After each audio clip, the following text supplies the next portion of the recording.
So today we're going to talk all about cold weather gear and kind of layering up principles. Yeah. As it's now, as of today, December the 9th, it's getting a bit chilly.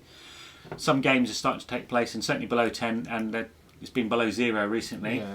And I think a lot of airsofters think they get one set of kit for all seasons, and it doesn't really work like that. Yeah.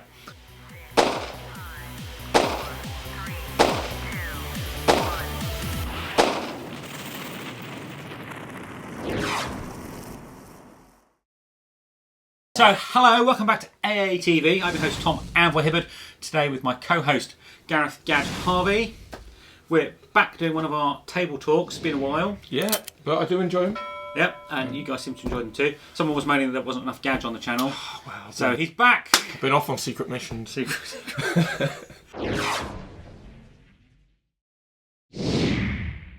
So, you know, we see a lot of people wearing things like this. This is a British Army surplus U-back, so underbody armour combat shirt. We're all very familiar with them, and they're kind of fine, but they're really for wearing underbody armour and in hot. That's the whole point. They wick your sweat away. That's why that's not camouflage, because it's covered. So, not so great for cold weather temperatures unless you're hooning around like an 18-year-old continuously. But even 18-year-olds hooning around continuously will get cold when they stop between games. Yeah. So, what we're going to do today is, one, we're going to talk about the layering principle, which most people should know about, but we'll go over again. And then we'll go on to some of those layers. Gadget's going to talk about some of the more modern elements. I'm going to look at, in the AATV tradition, some kind of more surplus items. Cool. Okay, so the layering principle. So the layering principle is basically different layers of clothing which do different jobs, and you can add to and remove them as necessary depending on what. This is quite a new concept. So me being historical buff here, up until about 1943, people got a wool suit and a greatcoat when it was cold. Now the Americans do a 1943 suit that everyone has copied from this day onwards, and that was the onion skin or layer system. So you had multiple weatherproof, breathable layers. So rather than having one big thick coat, you could take things on and off as you needed them. Now, like I say, that's late World War II, but it's pretty much still what's done today by every sensible army. Yep. And you were saying a while ago, a lot of this stuff has come from, even back in the 30s and 40s, civilian mountaineering gear. Yeah. So like the British battle suit in World War II was based on skiing kit. Yeah, exactly. And so even back then, the military were inspired by movements within the civilian market. Yeah, and if you look at the windproof suit that the British Army had at the end of World War II, on its own, it's a very, very thin garment. It's supposed to stop wind, literally that. And it's worn over the wool battle dress as an extra layer. And again, it's based on mountaineering anoraks at the time.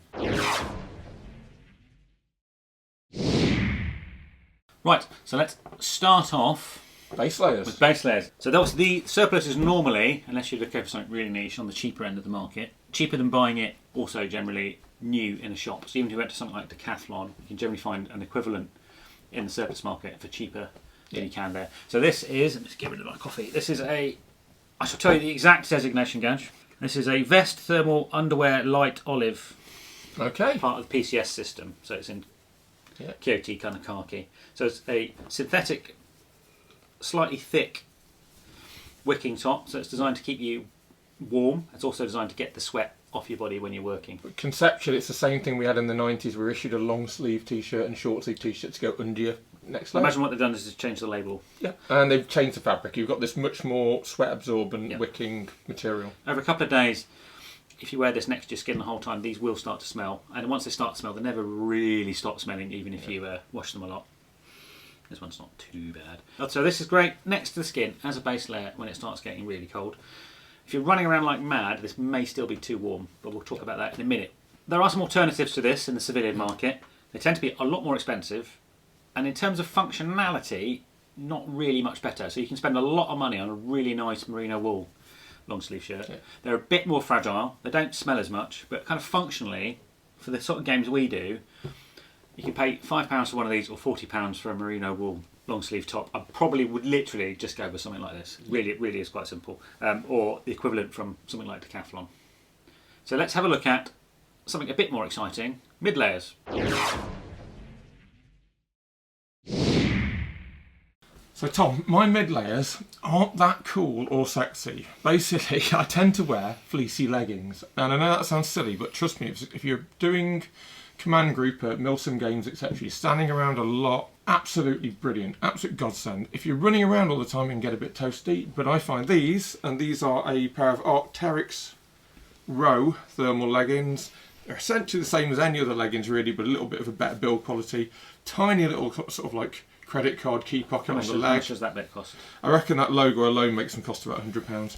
Now, these do look expensive, but if you look around for sales, I got this pair for £30.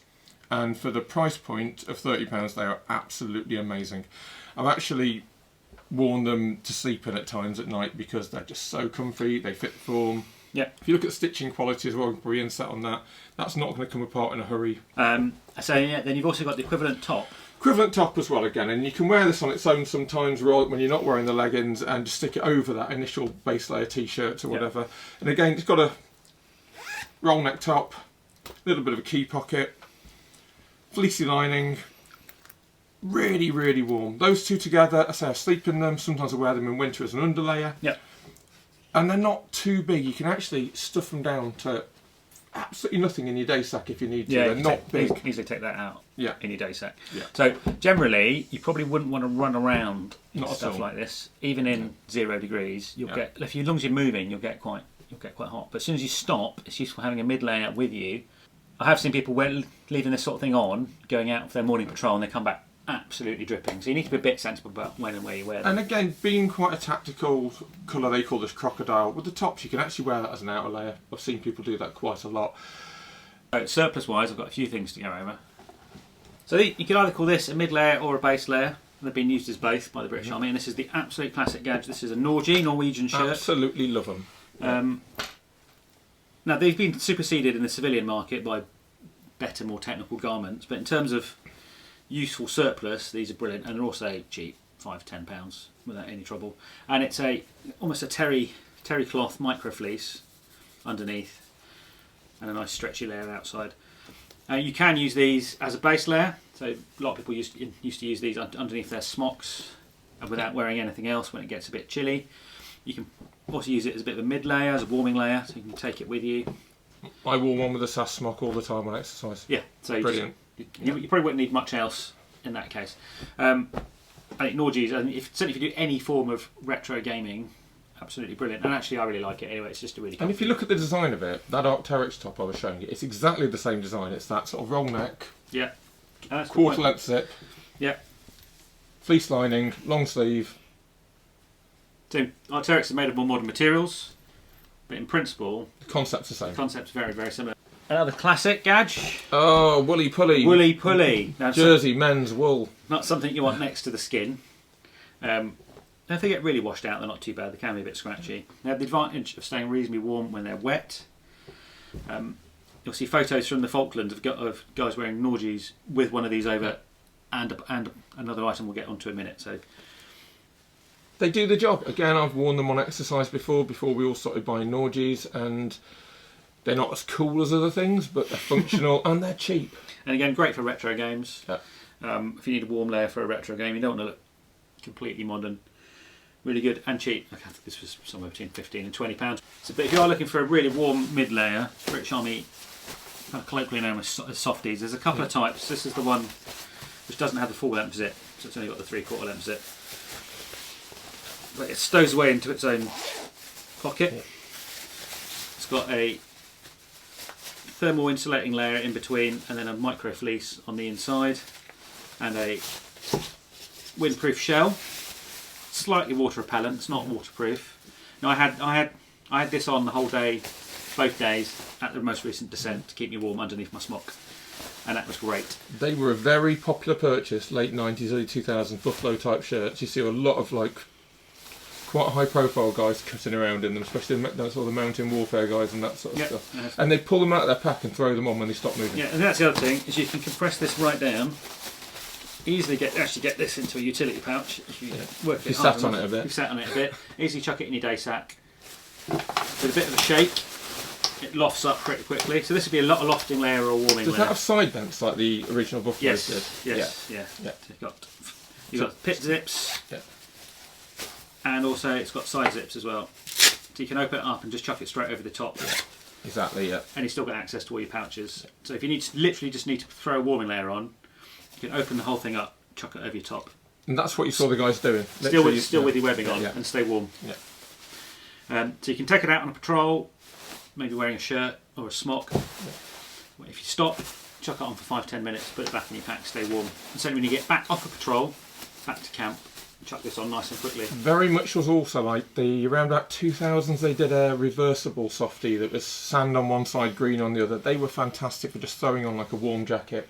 Not quite as practical as that, but for something when you stop moving and you just want to avoid losing that heat too rapidly, you can just throw it on. So you've got an equivalent civilian garb. Yep, so my former colleague, my mate Ben, used to cut about in one of these at Milsim's and stuff all the time, and I was like, oh my Milsim's life, mate. Well, life, really, life. Yeah. And I was like, that looks really, really nice. What is it? So it's an Opteryx Atom, and I thought, oh, I might get one of those. I looked at the price tag, and I was like, no, I'm not getting one of those. And then I thought, well, maybe they're on sale. Black Friday, got one. Never looked back. This, very, very similar, sort of like puffer jacket kind of feel to it. Incredibly lightweight, very, very, packs down to next to nothing. Super warm. Yeah. Hood on it, which I think is a bit of a difference from that. Yeah, not that you really use hoods that often. This only has a kind of lightweight hood, not a. It's got like a wind. It's got wind hood, not an insulating. Yeah. Not as many pockets or vents. It really is much more like that British Army softy jacket I was on about. But with this combined with the previous mid layer, never been cold in an event ever. Absolutely fantastic. You can get them in more tactical colours. This is one from Opteryx's civilian range rather than a leaf. Yeah. So you can get them in crocodile and wolf grey and all that sort of stuff. But this is also my cutting around town jacket as well, so I don't really want it in anything too army looking. Quality mid layer is probably well worth putting the money in. If you're going to put in money into any item we're going to talk about, I think putting money into a mid layer is probably the way to go, really, and that kind of saves a lot of effort. I think your mid layer is almost for when you've stopped. Yeah. You can wear your base and your outer layer a lot of the time, most of the time when you're playing, but this warming layer or mid layer is the one which comes off when you're actually doing stuff. Yeah. I mean, when I was playing at Descent and I had that mid layer on with a standard BDU shirt over the top, I had to be incredibly aware when I was being shot at, go, can I hear that hitting the outer layer? Because you will not feel it. So outer layers. Yeah. We're big proponents of wearing smocks anyway. Love them. But now this really is the weather time of year to start looking at wearing a smock. Rather than a combat shirt maybe, or certainly a UBAX like we've discussed earlier, or a field shirt, smock. So with a base layer and a smock, you'll be perfectly warm enough for most environments at this time of year without any trouble whatsoever. Yeah. Maybe potentially even a little too hot. So we should all know what a smock is, but it's the almost the quintessential garment of the British soldier. Yeah. Surprisingly, not that many countries and units use them unless they've been sort of trained or been around the British Army. And also not that many airsofters. I think everybody's obsessed with this UBAX and plate carrier look, and that's way more practical. Yeah. You get people going, oh, I need an extra pouch to hold this or hold that. Just have a jacket with pockets, mate. So most soft skins are going to be rain repellent, sort of shower repellent, but sometimes it's going to absolutely rip it down. You want a bit more. So Gore-Tex jackets came in. They do crinkle a little bit. They're not, but in airsoft ranges, the speed we're moving at, you're not exactly crawling up on somebody most of the time. You're never going to notice. A good Gore-Tex jacket is fantastic because once you get wet, you tend to stay wet. And it's all very well having all these insulating layers, and even if you've got wool that insulates while you're wet, it still makes you miserable. So if it's absolutely heaving it down... And heavy. It's heavy stuff to carry around. If it's absolutely heaving it down, sometimes being able to put on those Gore-Tex trousers or a Gore-Tex jacket and just hunker down for a bit till that shower stops or that downpour stops, it's actually quite comforting. So this is a Claw Gear Gore-Tex jacket. Actually yours, isn't it, Tom? It is. Yeah. But it's very similar to the sort I wear. And again, really thin, really lightweight, pockets for your useful stuff, chest pockets again that are accessible when you're wearing other kit, and most importantly, you can stuff this into an ammo pouch or a utility pouch. So this is what they'd classify as a packable jacket. So this is from Claw Gear, so it's their tactical range. But it is again designed to be absolutely tiny and just shoved in a pocket, shoved in a backpack. If you're working really hard. Although this one's really good and has a load of vents, like the hole, you can open up the hole. It doesn't breathe off all the... It doesn't breathe off at all, you'll still get wet underneath it. So it's generally, if we're just moving very slowly, I could wear this. Otherwise, I would be wearing a smock really, and just kind of just get wet, and then when we stop, pop that on. I think to get the performance that you need to wear Gore-Tex, you need to spend a lot of money. It's one of those things where you can't really cheap out. Certainly if you want to be able to wear them and still do something, so a lot, the really good high-end hill walking stuff is expensive, and there's no getting around it. It's one of those items where you really can't avoid. If you just want something to stick on, let's say because it's raining at the briefing, or for the social after the event, or at any break at lunchtime, get an army surplus one, because they do the job absolutely fine. But like I say, if you're going to run around in it, play in it, etc., you want something a little bit more lightweight, a little bit more breathable, a little bit more modernised. They're also a bit on the fragile side, certainly compared to a heavyweight smock. If you go diving through bushes or lying on the floor, there's a chance you're going to puncture or rip or tear this. And it's, so this would be I think a £300 jacket. I got it. I didn't pay that for it. I think I paid 150, but it's, a high-tech performance garment. So that's my civilian. Yep. Actually, it's a tactical brand. Let's keep it up because I want to show you the size difference. This is a French issue surplus jacket. Okay, it's a bit of a beast. So you can see the size difference between the two. Yep. This is much heavier weight, and it's got a coating on. So this is literally almost just the fabric. Much heavier, much tougher, much less fragile, much less breathable. It does breathe a bit. It's not something you particularly certainly not want to move around in. But that would have been made for someone who's going to stand guard in the Balkans and be out in the elements for like 4 or 5 hours at a time in a thunderstorm. So I've worn this in some fairly bad weather, only like going down to the shops or something like that. But certainly, for standing guard, sitting around in the camp, it's really useful. I do like this French camo, I've never owned any of it, but I think it's quite a nice pattern. It's a shame, but you've got to use a FAMAS, haven't you? So, what an best canoe. What an best canoe. This is also now massive, but quite good, as you say, a guard coat. I mean, this was only 30 quid. Yep. So for 30 quid, if it's wet weather and you're just standing around, brilliant. But again, it's coming a long way. So if you consider guard coats or parkas of the 80s, then you're looking at something twice the size of that. Which is a fantastic segue. The good old Falklands parka. So this may look like a smock. It is not a smock. No. Though I use it as a smock for Cold War stuff. Because it's about the right size for me, and it's the right fabric, and getting stuff in the right fabric in my size is basically impossible. Though I think What Price Glory are now reproducing 68 pattern. It's getting too hard to find now in sensible sizes. Well, they've basically done all the big sizes.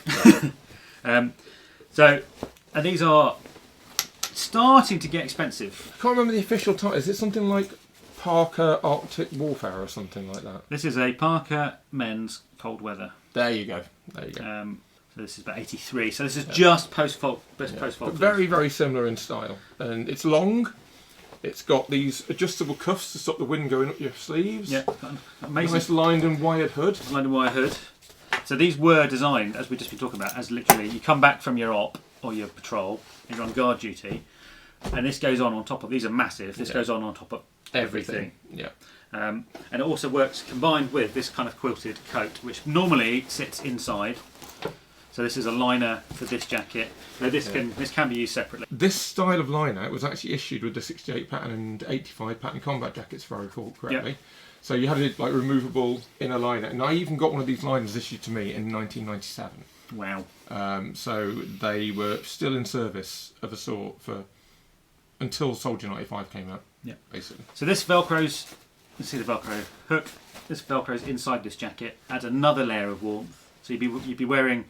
Potentially wearing your Norgie, your combat smock, quilted liner, and this on top, and maybe even a crisp packet waterproof. And a crisp packet waterproof as well to keep yourself going. Because this isn't actually waterproof; it's showerproof. No, it's very very windproof. I'll just get rid of this just to clear the tape a bit. But you can see the bulk even without the liner. You can see the bulk. It's a big jacket. That's not going in anyone's pouches. Now they are getting more expensive. So I picked one up for £25 a few years back. Yeah, but that didn't have a liner. I had to get the liner separately afterwards. So the liner will probably be another 20 quid. Yeah. This one I think was about 45. The really big sizes are starting to get up towards 80. If they're in really good condition complete with a matching liner, they're about 80, 90 quid in the bigger sizes. In the smaller sizes, 40 to 50. Also, if it's got a Falklands or pre-Falklands date, you can get a premium for that as well, because some collectors really want it to be 80 dated or something. If this was a year newer, older, if this was 81, 82, it'd be double the price. You'd be looking at 150 quid. Yeah. So if you're not worried about exact period... Now this is identical in terms of cut and pattern and material. But it only looks right with the right hat on. Right.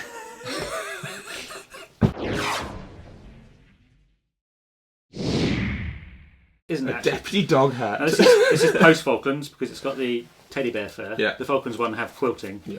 Politely called those deputy dog hats. They had less polite names that I won't mention because we won't be able to have the channel out for under 18s. Nice. You got the Argentinian conscript look going on there. That's a good look, isn't it? This is incredibly warm and incredibly crap, all at the same time. But again, if you're on guard duty, we'll cover your ears, but you can actually get that stuff out of the way. Yeah. If you're sitting on guard duty and you don't mind looking a bit rubbish, it's pretty warm, really. Yeah. Again, it's a static wear thing, isn't it? You're running around with that on too much. It's a little bit like Soviet Ushankas. They look quite cool and 80s and stylish, but you boil if you try and run around in them. They really are for sitting there in Siberia or the hills of Afghanistan, like watching a trail, you know. But, you know, it's also cheap.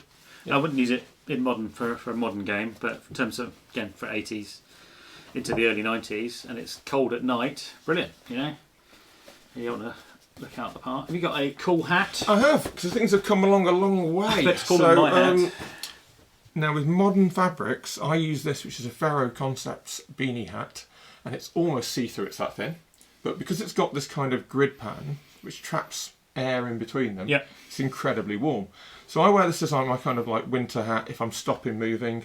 I also wear it under my fast helmet because it wicks the sweat really, really well. And I don't have sweat running down my eyes, steaming up my glasses, etc. I think these are about 30 quid. I was given this by a friend and it was really kind of him. And it's my day-to-day hat for most things. But if you look at that, that's smaller than a Coke can when you crush it up. So it's tiny again. You can just shove it in a pouch or a pocket, can't you? Exactly. This is the hat I would use for an 80s recce sort of loadout, which we're going to do soon, so look out for that. Which is actually a lot more practical than the Deputy Dog hat. I hope you've enjoyed this look at cold weather gear for Airsoft. I've been your host Tom Anvil Hibberd here with Gareth Gedge Harvey. What do you wear when it's cold in Airsoft? Have you got any prize items that you will always take with you? Let us know down in the comments. Please like, subscribe, ding that bell to receive notifications whenever we release a video. Help us maintain the channel as independent as possible on Patreon. You can buy one of our fantastic t-shirts from Teespring. Most importantly, stay safe and we'll see you soon.